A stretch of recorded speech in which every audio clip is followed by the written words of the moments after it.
My self doctor Savitri Chaudhary. अब हम इस वीडियो का भाग 2 दिखा रहे हैं, हिंदी विषय पाठ योजना भाग 2। इस पर अभी तक हम उद्देश्य पर बात कर चुके थे। अब हम आगे बात करेंगे प्रस्तावना पर कि प्रस्तावना प्रश्नों का निर्माण कैसे किया जाता है। और आप एक बार व्हाइट बोर्ड देख लें, फिर मैं आपको विस्तार से समझाती हूँ।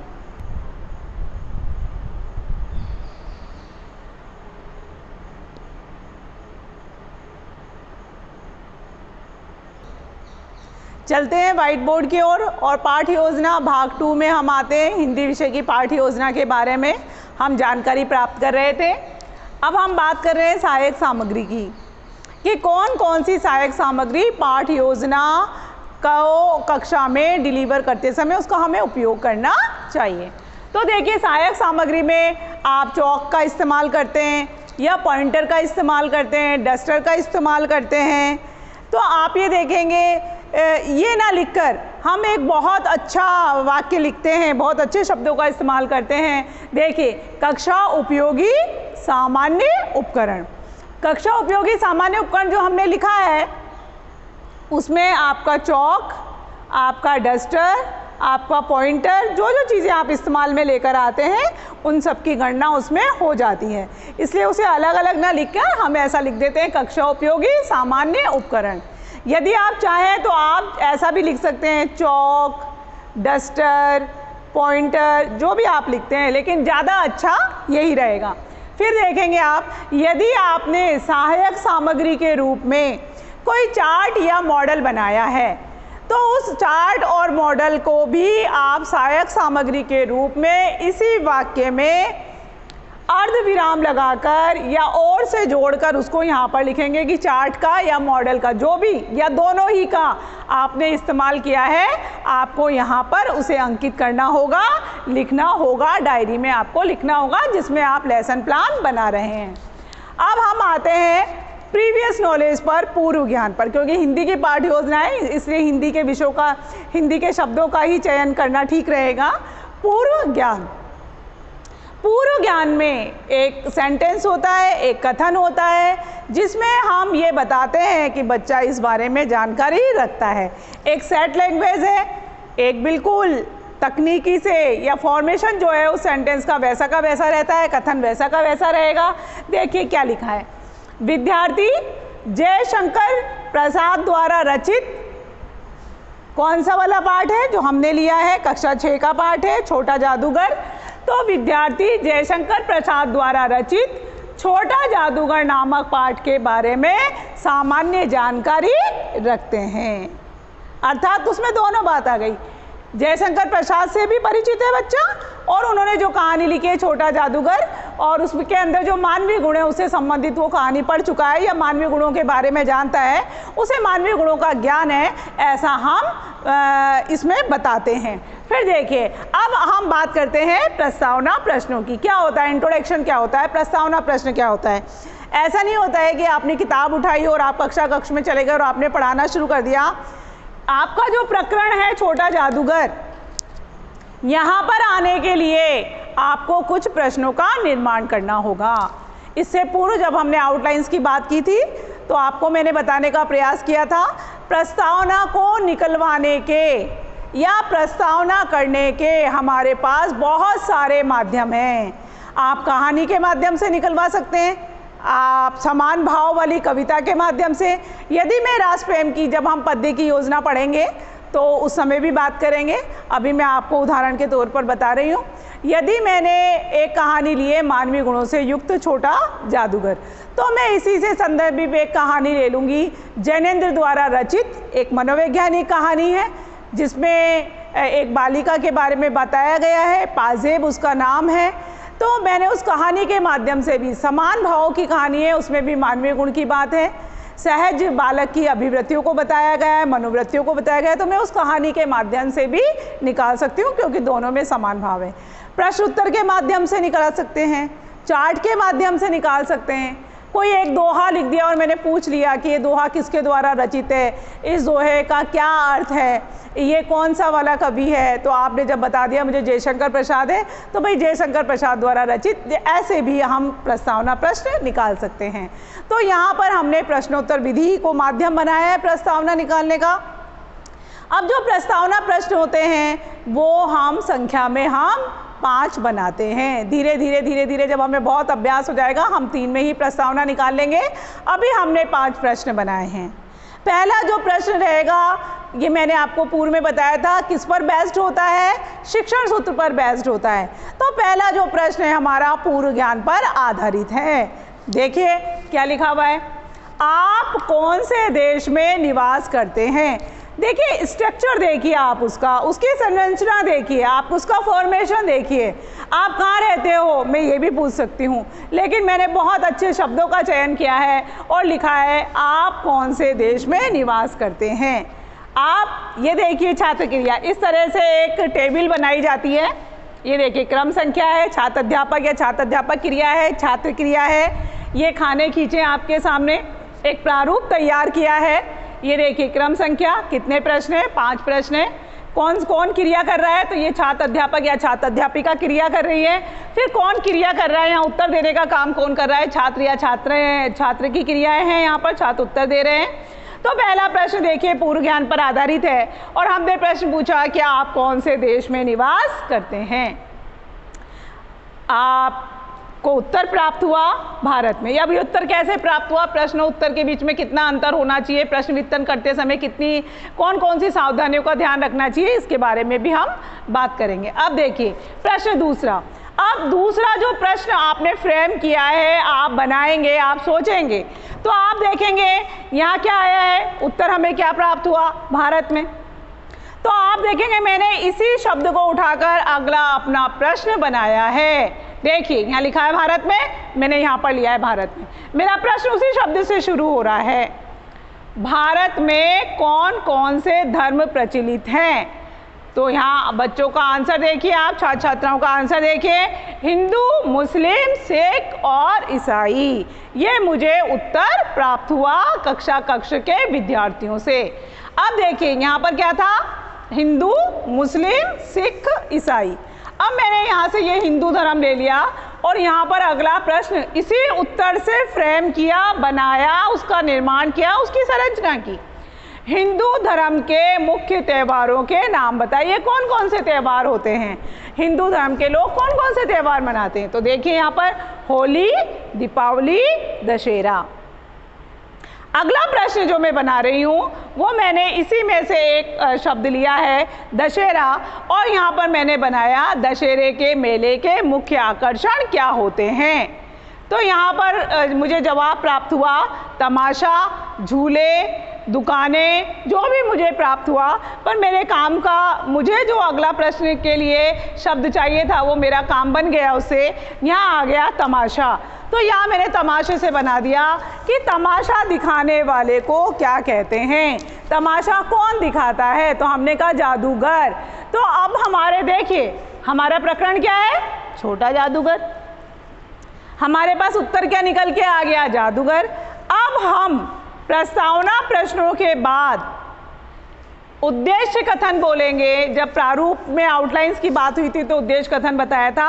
हमेशा उद्देश्य कथन कक्षा के सेंटर में खड़ा होकर हम शब्द का इस्तेमाल करते हुए कहा जाता है।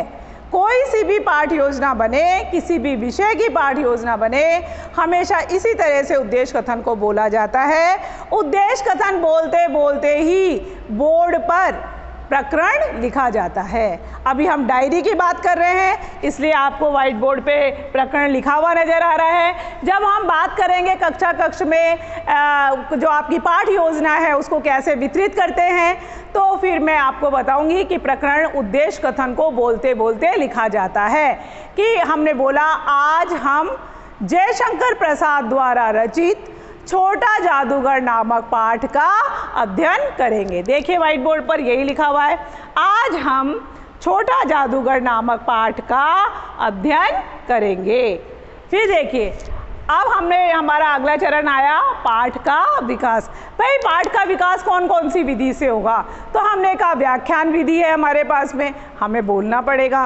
प्रश्नोत्तर विधि है, प्रश्न पूछेंगे, बच्चा उत्तर देगा, अंतः क्रिया होगी, प्रश्नों के माध्यम से भी हम पाठ का विकास कर सकते हैं। तो यहाँ पर आप देखेंगे हमने पाठ का विकास करने के लिए इन दो विधियों का इस्तेमाल किया है। और हम और भी कुछ ले सकते हैं, हम और भी ले सकते हैं, प्रदर्शन विधि भी ले सकते हैं, हम समस्या समाधान विधि भी ले सकते हैं। हमारे पास बहुत सारी विधियां हैं, लेकिन अभी हमने हिंदी की पाठ योजना, जो गद्य की पाठ योजना है, 3 प्रकार की पाठ योजना बनती है, मैं आपको पूर्व में भी बता चुकी हूँ इस बारे में। तो यहाँ पर गद्य की जो पाठ योजना है, इसके लिए हमने 2 विधियाँ ली है, व्याख्यान विधि और प्रश्नोत्तर विधि। तो देखिए यहाँ पर मैंने लिखा हुआ है पाठ का विकास व्याख्यान विधि के द्वारा और प्रश्नोत्तर विधि के माध्यम से किया जाएगा। अब आप व्हाइट बोर्ड पर देखेंगे कि पाठ का प्रस्तुतिकरण कैसे किया जाता है, जिसमें हम अपनी डायरी में 4 खाने खींच लेंगे, एक खाका तैयार करेंगे और उस खाके में शिक्षण बिंदु, छात्र और छात्र अध्यापक क्रियाएं और छात्र क्रियाएं। अब हम चल रहे हैं व्हाइट बोर्ड की ओर पाठ का प्रस्तुतिकरण देखने के लिए, पाठ का विकास देखने के लिए। प्रस्तावना के माध्यम से जब हम प्रकरण पर आए थे तो हमने बात की थी कि जब हम प्रकरण पर आ गए तो आप पाठ का प्रस्तुतिकरण कैसे करेंगे। मैं आपको सरल शब्दों में समझाऊं, इससे पूर्व में चाहूँगी कि आप इसका एक स्क्रीनशॉट ले लें।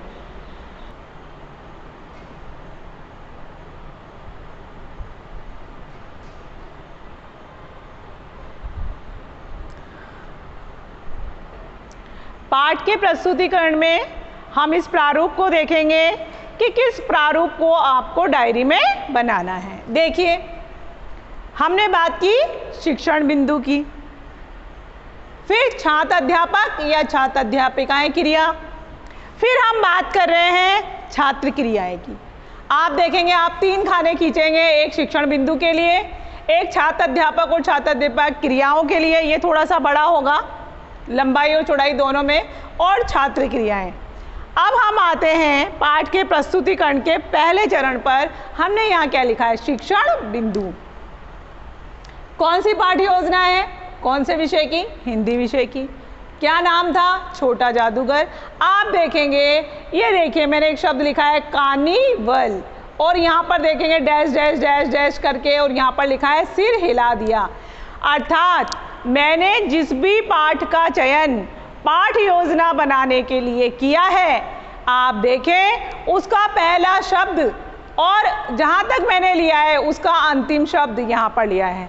आप कक्षा 6 की हिंदी विषय की पाठ्य पुस्तक जो NCERT द्वारा अधिकृत है, आप देख सकते हैं उसे, और देखेंगे आप कि मैंने कहाँ से लेकर कहाँ तक अपने पाठ योजना के लिए उस पाठ का चयन किया है। तो यहाँ पर हम पहला शब्द लिख लेंगे जहाँ से हमने लिया है, पहला भी लिख लीजिए, दूसरा भी लिख लीजिए। मैंने पहला शब्द लिखा है, पहला शब्द लिख लेंगे, और अंतिम जहाँ मैंने ख़त्म किया है, जहाँ तक मैंने लिया है उसका अंतिम शब्द लिया। ये तो बात हुई हमारी शिक्षण बिंदु की। अब हम चलते हैं छात्र अध्यापक और छात्र अध्यापिका क्रिया पर। क्या क्रिया होगी? देखिए मैंने यहाँ पर लिखा है आदर्श वाचन। कई बार विद्यार्थी भूलवश जानकारी के अभाव में क्या कर देते हैं, इस आदर्श वाचन शब्द को भी शिक्षण बिंदु में लिख देते हैं। तो बच्चों ये बात ध्यान देने योग्य है कि आदर्श वाचन शिक्षण बिंदु कैसे हो सकता है। टीचिंग पॉइंट क्या होगा? जो आप पढ़ा रहे हैं। तो आप आदर्श वाचन थोड़ा पढ़ा रहे हैं, ये तो क्रिया है जो आपके द्वारा की जा रही है। तो प्लीज़ इसे आप शिक्षण बिंदु में ना लिखें। अगर आपको जानकारी नहीं थी तो अब आपको इस वीडियो के माध्यम से जानकारी दी जा रही है कि आदर्श वाचन का जो हेडिंग है और उसका जो विस्तार है वो हमेशा छात्र अध्यापक और छात्र अध्यापिका क्रिया उसी में लिखा जाएगा। देखिए छात्र अध्यापक क्रिया क्या लिखा? आदर्श वाचन। शब्द क्या है? आदर्श वाचन। वाचन बोलना, पढ़ना। अब आदर्श, आदर्श कैसे? जब भी छात्र अध्यापक कक्षा में ये यहाँ पर जो मैंने अंकित किया है 8, 10, 15 लाइनें जो भी आपने वहाँ से चयनित की है, चुनी है इस पाठ्य योजना के लिए, जब आप इसका अध्ययन करेंगे, इसको पढ़ेंगे, एक हाथ में किताब रखेंगे, अंगूठा किस तरफ होगा, किताब की आंखों से कितनी दूरी होगी, और आप किताब को कैसे पकड़ेंगे, बच्चों को कैसे देखेंगे अध्ययन करते हुए, इन सब बातों का ध्यान रखते हुए इस पर भी हम वीडियो बनाएंगे कि किस तरह से आदर्श वाचन करना चाहिए। तो आदर्श वाचन जब आप करेंगे तो वो व्याकरण से संबंधित जितनी भी गलतियां हैं वो उसमें नहीं होनी चाहिए। शुद्ध तरीके से करेंगे, आरोह अवरोह का ध्यान रखेंगे, उतार चढ़ाव का ध्यान रखेंगे, कहाँ किस शब्द पर हमें जोर देना है, किस शब्द को हमें धीमे से बोलना है, कहाँ पर अर्धविराम लगा हुआ है, कहाँ पर पूर्ण विराम लगा हुआ है, विराम चिन्हों का ध्यान रखेंगे, स्वर पर जो आघात होते हैं उसका ध्यान रखेंगे, बल आघात का भी ध्यान रखेंगे। मतलब पूरी तरह से जो वाचन होगा छात्र अध्यापिका की तरफ से या छात्र अध्यापक की तरफ से वो बिल्कुल आदर्श वाचन होना चाहिए, क्योंकि इसके बाद का जो स्टेप है वो अनुकरण वाचन है।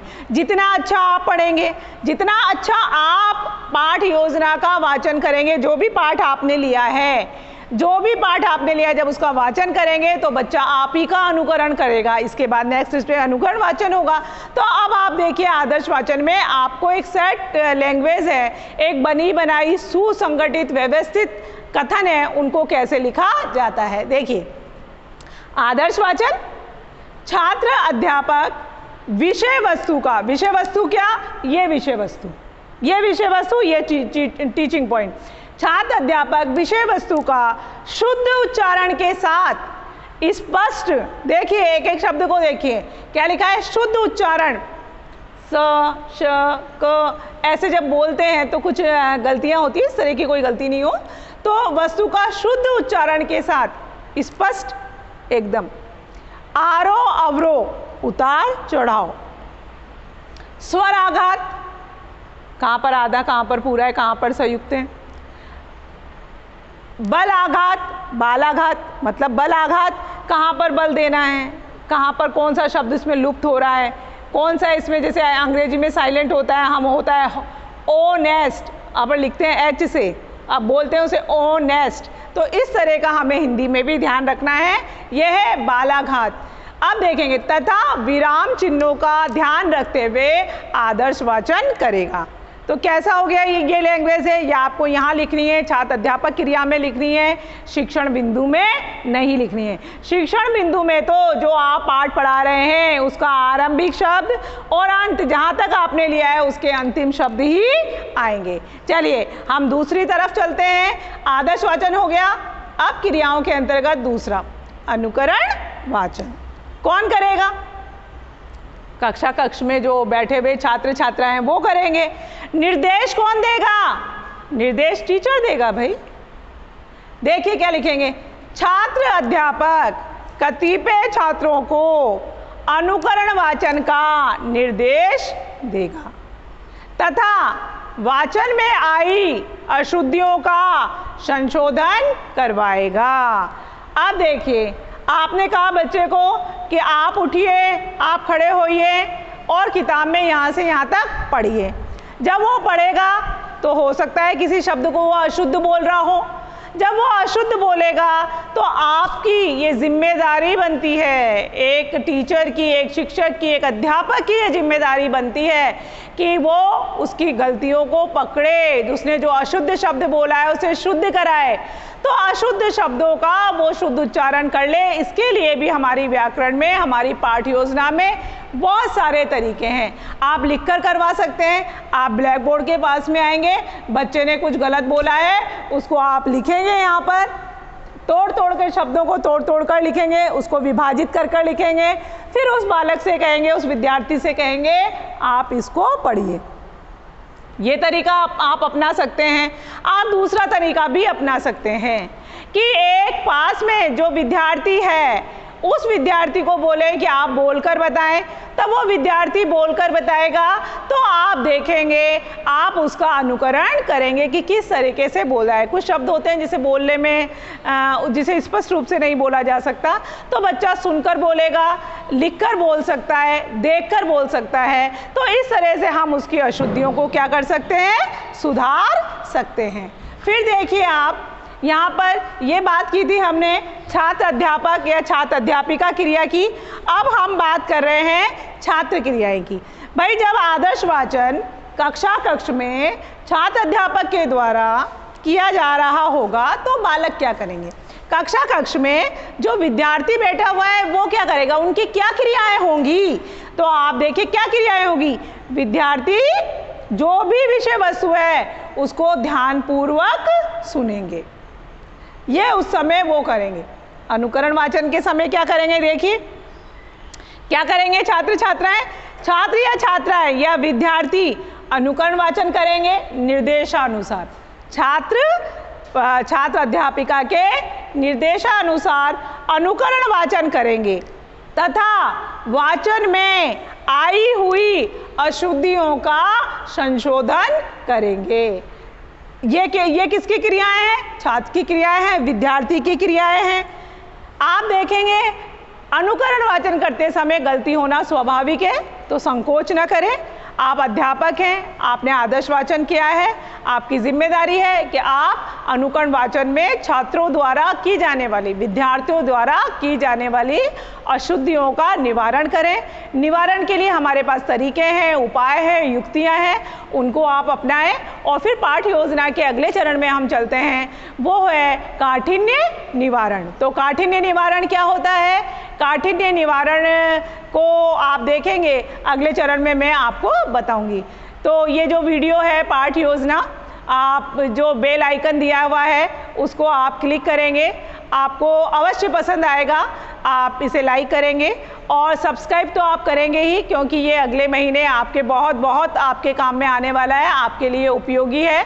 आप कमेंट बॉक्स में किसी भी विषय की यदि आप पाठ योजना पढ़ना चाहते हैं तो आप लिख सकते हैं। यदि आपकी कोई समस्या है, आपका कोई सुझाव है, आप लाइक और डिसलाइक, अगर आपको लगता है कि मेरा प्रयास ठीक है, मैं अच्छा करने का प्रयास कर रही हूँ, आपको अच्छे से समझा पा रही हूँ, तो आप उसे लाइक कीजिए।